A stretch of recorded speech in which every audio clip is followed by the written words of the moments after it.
حضرت ویسے کرنی رضی اللہ تعالیٰ عنہ مسلمان ہوئے، بڑا دل چاہتا تھا حضور سے ملنے کو، آئے بھی 2 دفعہ، آپ نے باتیں سنی ہوئی، اماں بوڑھی ہو اور ماں حکم دے دے کہ نبی پاک کے پاس نہیں جانا، تو حضرت ویسے کرنی، یہ داتا گان بخش علی اجمیری نے لکھا ہے، یہ امام شورانی نے لکھا ہے، یہ تمام ان کے سیرت نگاروں نے لکھا ہے، کہا بیٹے میں کمزور ہوں، مجھے چھوڑ کے نہ جانا، چھوڑ کے نہ جانا۔ ایک دن بڑی منت کی، رو پڑے، اماں نے کہا بیٹا جانا، لیکن اگر حضور گھر نہ ہوئے تو تلاش نہ کرنا، میں فالج زدہ عورت ہوں، اٹھ کے چل نہیں سکتی۔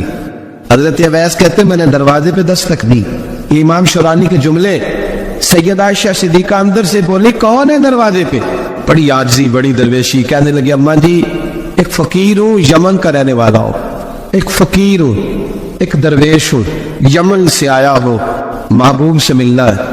کہا وہ تو گھر میں حجرے میں تشریف فرما نہیں ہے، باہر دیکھ لو، مسجد میں کسی جگہ تلاش کر لو۔ حضرت اویس کرنی کی آنکھوں میں آنسو آئے، کہنے لگے وہ آئے تو بتا دینا کہ ایک کرن سے فقیر آیا تھا۔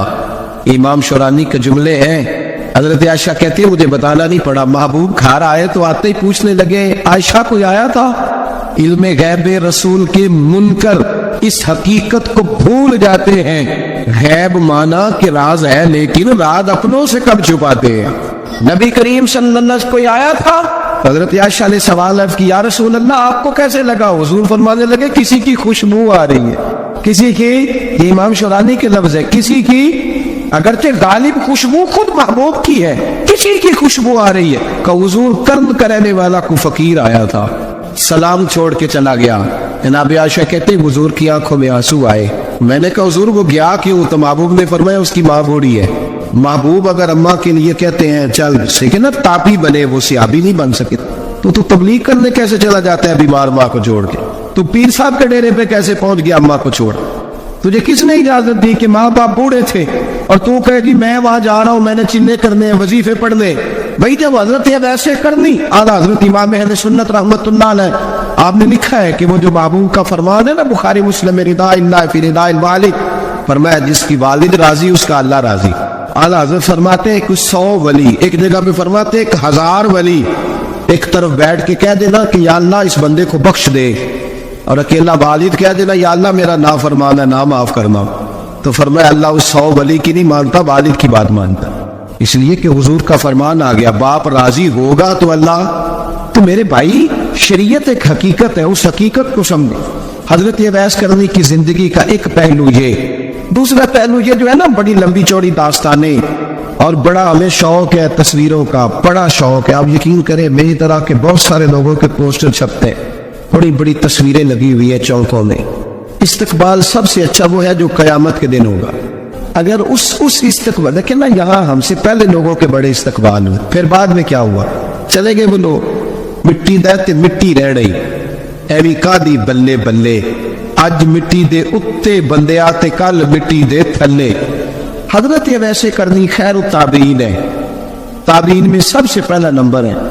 آپ کی سب سے بڑی فضیلت یہ ہے کہ آپ نا، یہ ہم نہ بتاتے بڑا ہیں، گزرتے گزرتے بتا دیتے ہیں کہ میں تہجد گزار بھی ہوں، گزرتے گزرتے بتا دیتے ہیں کہ مسجد کی جو ٹائلیں ہیں نا وہ میں نے لگوائے، بس کوئی بندہ مل جائے صحیح جس کو ہم کرامتے سنا سکیں۔ میرے جیسے مولوی صاحب بھی بتاتے ہیں، کہتے ہیں جب میرے جیسے اچھے لوگوں کی وہ بھی بتاتے ہیں جب میں مسجد میں آیا تھا تو 30 بچے تھے، اب پورے 80 ہے، وہ بھی بتاتے ہیں 1.5 صاحب ہوتی تھی نمازیوں کی۔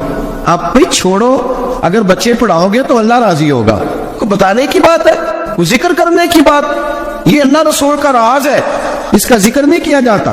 خواجہ اویس کرنی رضی اللہ تعالیٰ اپنے آپ کو چھپا کے رکھا ساری زندگی۔ اماں جب انتقال کر گئی نا خواجہ اویس کرنی کی، والد پہلے جا چکے تھے، والدہ انتقال کر گئی تو کسی ایک جگہ ٹھکانہ نہیں رکھا حضرت اویس کرنی۔ کیوں بلا؟ یہ کئی دفعہ جو نعرے شارے ہوتے ہیں یہ بڑی خرابی کر جاتے، اصل کام رہ جاتا۔ دست بوسی کرنے والے کئی دفعہ اتنا دور لے جاتے ہیں کہ انسان کے اپنے وظائف پیچھے رہ جاتے، کئی دفعہ مشکلات ہوتی۔ اس لیے صوفیاء میں ایک ملامتی گروہ ہے، ملامتی، داتا صاحب نے اس کو لکھا ہے، اور اس کا تذکرہ قرآن نے کیا، جو جاہدون فی سبیل اللہ ولا یخافون لومۃ لائم۔ فرمایا اللہ کے کچھ بندے ایسے ہیں جو اللہ کے راستے میں جہاد کرتے ہیں، اور جب لوگ انہیں برا کہتے ہیں تو اس کی پرواہ نہیں کرتے۔ ملامتی گروہ جو کہتے ہیں کہ لوگ اگر تھوڑا سا اسے الرجی کریں گے تو ہو سکتا ہے، دیکھیں نا جب آپ کو کوئی برا کہتا ہے تو نفس دبتا ہے، کہتا ہے تو کچھ بھی نہیں، حضرت باجزید بستامی سلطان العارفین رحمت اللہ تعالی علیہ فرماتے رمضان شریف کا مہینہ تھا تو میں گزر رہا تھا بستان کے بازار سے، لوگ دکانوں سے اٹھ کے مجھے ملنے آنے لگے، تو میرا نفس مجھے کہنے لگا باجزید اتنی شان تو آج بادشاہ کی بھی نہیں جتنی تیری ہے، میں کاروبار چھوڑ کے تو نہیں آتا۔ کہتے ہیں اسی لمحے وہ جو میری روحانی ترقی تھی وہ رک گئی، میں پریشان ہو گیا کہ میں نے لوگوں کی تعریفوں کو بڑا سمجھ لیا۔ کہتے ہیں کھجوریں تھی ریڈی، پتہ رمضان میں کھجوریں بڑی بکتی ہیں، کہتے ہیں میں آگے بڑھا، لوگ سلامیں لے رہے تھے، ایک کھجور اٹھا کے نہ کھائی نہیں، اٹھا کے نہ منہ میں رکھ لی، صرف منہ میں۔ لوگ کہنے لگے دفع کرو، یہ بھی کوئی بندہ ہے اس نے روزہ ہی نہیں رکھا پیر ہو کے۔ کہتے ہیں لوگوں نے ملامت کی تو میرا نفس کچلا گیا۔ جب کوئی آپ کو برا کہتا ہے نا، پھر جو سجدے میں رونے کا مزہ آتا ہے وہ تعریف کے وقت سجدہ ہوتا ہے کبھی؟ اقبال کہنے لگے نہ بچا بچا کے تو رکھ اسے، تیرا آئینہ ہے وہ آئینہ، یہ شکستہ ہو تو عزیز تر ہے نگاہ آئینہ ساز میں۔ فرماتے میں کھل کے رویا اللہ کی بارگاہ میں، بندے سارے۔ بابا بلے شاہ صاحب فرماتے ایک دن میرا بھی دل کیا تھا کہ میں اعتکاف کروں اور قصور سے نکل جاؤں، کچھ پیر کہہ کے ہاتھ چومتے ہیں، کچھ سید کہہ کے۔ فرمانے لگے اٹھ بلیا چل اوتھے بسیے، وہ جتھے بس دینی سارے انے، نہ کوئی ساڈی ذات پچھاڑے تے نہ کوئی سانو منے، چلو چلے وہاں جا کے بیٹھتے۔ حضرت اب ایسے کرنی کا یہ کمال رہا، کمال رہا۔ اس طرح حضرت باجزید نے کھجور رکھ لی، لوگ برا کہنے لگے، چھوڑ کے چلے گئے۔ فرماتے ہیں جو مزہ اس دن سجدوں میں آیا نا، تھوڑا آگے جا کے میں نے کھجور باہر نکال دی، روزہ میں نہیں ٹوٹا۔ میرا خادم کہنے لگا حضور یہ کیا کیا؟ فرمانے لگے رب کے قریب ہونے کا ایک طریقہ اختیار کیا ہے، یہ بھی ایک طریقہ ہے اس کے قریب ہونے کا۔ صاحبو حضرت باجزید چھپے رہے۔ داتا صاحب نے لکھا ہے ایک اور تابعی تھے حضرت حرم بن حیان ان کا نام، وہ کہتے ہیں میرے دل میں تڑپ لگ گئی کہ حضرت اویس کرنی سے ملوں۔ میں یمن آیا ملنے، جب ان کی والدہ کا انتقال ہوا تو ایک جگہ رہتے نہیں تھے، کبھی یمن کبھی کوفے کبھی کہیں کبھی کہیں۔ حضرت حرم بن حیان کہتے ہیں میں حضرت اویس کرنی کو ڈھونڈتے ڈھونڈتے، کہتے ہیں میں نے مہینوں کا سفر کیا، تو ان کو ڈھونڈتے ڈھونڈتے میں پہلے یمن گیا، لوگوں سے میں نے کہا ویس، کہنے لگے چھوڑو وہ تو دیوانہ ہے۔ داتا صاحب کہتے ہیں جب حضرت حرم بن حیان نے پوچھا نا ویس کرنی، تو کہا وہ تو دیوانہ ہے، مجنون ہے، پاگل ہے معاذ اللہ۔ کیوں؟ کیا تم نے دیکھ لیا؟ کہنے لگے جب دنیا روتی ہے تو وہ ہنستا ہے، اور جب لوگ ہنستے ہیں تو وہ روتا ہے۔ عجیب اس کا انداز ہے، روڑی سے جو لوگ چھلکے پھینک دیتے ہیں وہ کٹھے کرتا ہے، کہتے ہیں چھلکے اٹھا کے دھو کے کھا لیتا ہے، اور پھر لوگ جو کپڑا پہننے کے قابل نہیں رہتا لوگ اسے پھینک دیتے ہیں، وہ ٹاکیاں جمع کر کے ان کو سیتا رہتا ہے، ان کا لباس بناتا ہے۔ کوئی روٹی پکی پکائی دیتا ہے تو پسند نہیں کرتا، قبول نہیں کرتا۔ اس سے ملنے آئے ہو تو حرم بن حیان کہنے لگے وہ بھی ذرا جدا سا ہے تو میری بھی تلاش ذرا جدا سی ہے، میں بھی ذرا جدا سے آدمی کو ملنے آیا ہوں۔ کہنے لگے اس کا گھر بھی کوئی نہیں اپنا، کبھی یہاں ہوتا ہے تو کبھی ڈھونڈ لو تم بھی۔ حرم بن حیان کہتے ہیں میں نے ایک شخص کی منت کی، میں نے کہا بتا دے کہیں دیکھا ہے، تو کہنے لگا وہ کرن سے کوفے چلے گئے۔ کہتے میں کرن سے کوفے آیا، ایک بندے سے پھر پوچھا، لوگ کہنے لگے چھوڑ وہ ٹکتا نہیں تو تو نے مل کے کیا کرنا ہے؟ کہتے میں نے پوچھا بتاؤ تو صحیح کہاں ہے؟ تو کہنے لگے وہ تو سنا ہے حج کرنے چلے گئے، ایام حج۔ کہتے میں حج پہ چلا گیا، ساری دنیا ملی پر اویس کرنی نہیں ملے۔ پوچھا بھئی کسی نے دیکھا ہے؟ تو ایک شخص کہنے لگا میں نے دیکھا ہے، پر جتنا میں اس کے پیچھے دوڑتا تھا وہ اتنا آگے دوڑتا تھا۔ کہاں گئے؟ کہ مدینہ شریف چلے گئے۔ کہتے میں مدینے آیا تو ملے وہاں بھی کوئی نہیں۔ میں نے کہا ویس اگر آپ کی بے نیازی سچی ہے، کسی سے ملنا نہیں چاہتے، تو میری بھی تڑپ بڑی سچی ہے، میں بھی مل کے چھوڑوں گا۔ کہتے ڈھونڈتے ڈھونڈتے میں پہنچ گیا پھر دوبارہ کوفے کے قریب نہر فرات جہاں امام علی مقام شہید ہوئے۔ کہتے جب میں پہنچ گیا تو وہ ساری علامتیں، داڑھی ان کی کہیں کہیں تھی، گنی نہیں تھی، اور ان کے ہاتھوں پر بس کے نشان تھے، وجود پتلا سا، قد لمبا۔ کہتے وہ جو میں نے ساری نشانیاں سنی تھی وہ مجھے نظر آ گئی۔ وہ نہر فرات کے کنارے وضو کر رہے تھے، جب وہ وضو سے فارغ ہوئے تو چہرہ ابھی پانی کی طرف تھا۔ میں نے کہا السلام علیکم، سلام لی تو پتہ منہ نہیں میری طرف کیا، چہرہ ادھر ہی رکھا۔ کہنے لگے وعلیکم السلام یا حرم بن حیان، کن فیکون تے کل دی گل نے، یار تو نے نہیں پیچھا چھوڑا، پہنچ ہی گئے ہو۔ کہتے ہیں میں نے کہا حضور آپ ویس آپ کون ہیں؟ آپ کون ہیں؟ تو کہنے لگے میں وہی ہوں جسے تو کئی مہینوں سے تلاش کر رہا ہے۔ تو میں نے کہا حضور آپ میرا نام کیسے جانتے ہیں؟ یہ کشف المحجوب پڑھ رہا ہوں داتا صاحب، میرا نام کیسے جانتے ہیں؟ تو حضرت اویس کرنی کہنے لگے عارف تو روحی من روحی کا، میری روح آپ کی روح کی واقف ہے۔ امام غزالی سے کسی نے کہا تو حضور آپ مجھ سے کتنا پیار کرتے ہیں؟ فرمانے لگے اپنے دل سے پوچھ لے تو کتنا کرتا ہے، بس برابر ہے، پوچھ لے اپنے دل سے تو مجھ سے کتنا کرتا ہے، میں بھی اتنا ہی کرتا ہوں۔ حضرت اویس کرنی کی ملاقات ہوئی تو کہا حضور میں کہاں چلا اور آپ کہاں دوڑے؟ آپ فرمانے لگے یار میں چھپا ہوا ہوں تو مجھے چھپا رہنے دے، میں چھپا ہوا، میں شراب کا مخزن راز تھا اور رہا تھا مدت و راز، یہ تو تیرا شوق کے دید کشا کشا مجھے کھینچ لایا مجاز میں۔ ان کی زندگی تو دیکھو۔ حضرت حرم بن حیان کہتے ہیں میں چند گھڑیاں رکا تو مجھے کہنے لگے جا یار تو کوئی کام کر اور مجھے بھی اپنا کام کرنے دے۔ تو میں نے کہا حضور آپ کیا کریں گے؟ فرمانے لگے گناہ بڑے 90 ہیں، ذرا معافیا مانگوں گا اپنے رب سے، میں اس کی بارگاہ میں استغفار کروں گا، مجھے ذرا ریت پہ سجدے کرنے دے، تو جا، مجھے شوق نہیں، تو چلا جا۔ حضرت حرم بن حیان کہتے ہیں میں نے کہا حضور میرے لیے دعا کر دے۔ تو جناب اویس کرنی نے ہاتھ اٹھائے، کہنے لگے یا اللہ میری اور اس کی ملاقات جنت میں کرا دینا، یعنی یہ بھی کہہ دیا کہ اب دنیا میں دوبارہ ملاقات نہیں ہوگی۔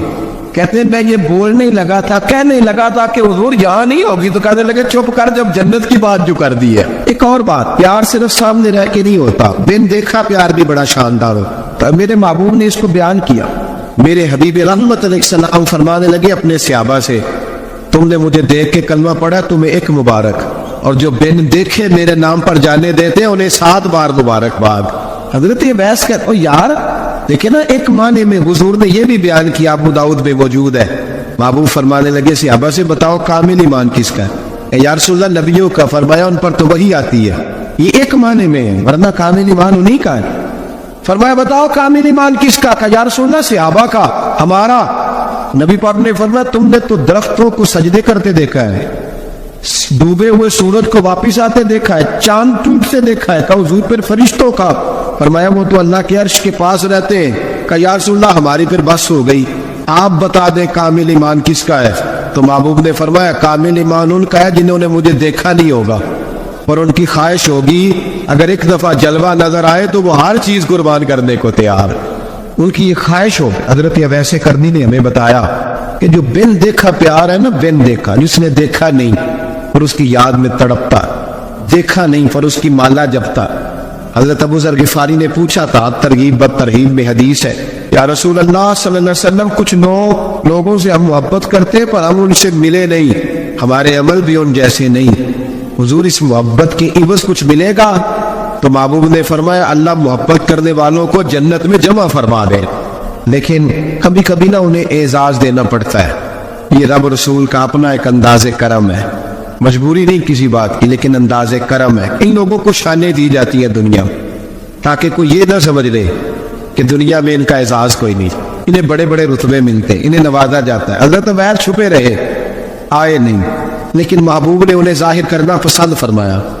نبی پاک نے ظاہر کرنا، جیم جان دا کچھ وسا نہیں ہوں، جان یار نو دے تے شاد ہو جا، اس سے دل دے ہیں فساد سارے، دل دلبر نو دے تے آزاد ہو جا، جو رکھے آباد تے رو وس دا تے جدو کرے برباد ہو جا۔ بلکہ میں کہا کرتا ہوں وزن نہ بھی بنے تو شعر یوں ہونا چاہیے، جے کر کرے برباد تے چپ کر کے برباد ہو جا، شور نہ کر، خاموشی سے ہو جا۔ حضور نے ظاہر کرنا پسند کیا تو خود نبی کریم علیہ السلام نے بلایا۔ نبی رحمت صلی اللہ تعالی علیہ وسلم نے مولا علی شیر خدا اور حضرت عمر فاروق، بندے بھی حضور نے وہ چنے جو سرخیل ہیں دونوں، مولا علی فاروق اعظم امیر المومنین، دونوں کو بلایا اور بلا کے فرمایا یہ میرا جبہ لے جاؤ اور میرے بعد، میرے وصال کے بعد وہاں جانا کرن میں تمہیں اویس ملے گا، اسے میرا جبہ دینا۔ اور دیکھو کیا خوبصورتی ہے لفظوں میں، یہ بات ان کی شان کو کہاں سے کہاں لے گئی۔ محبوب فرمانے لگے اسے کہنا میری امت کی بخشش کی دعا کرے۔ حضرت علی المرتضیٰ کا رتبہ بھی ان سے زیادہ ہے، جناب عمر کا رتبہ بھی، اس کا مطلب ہے بڑا بھی چھوٹے سے کبھی کبھی دعا کے لیے کہہ سکتا ہے کہ یار میرے لیے دعا کر دینا۔ نبی کریم علیہ السلام نے جبہ دیا، جبہ دے کے بھیجا۔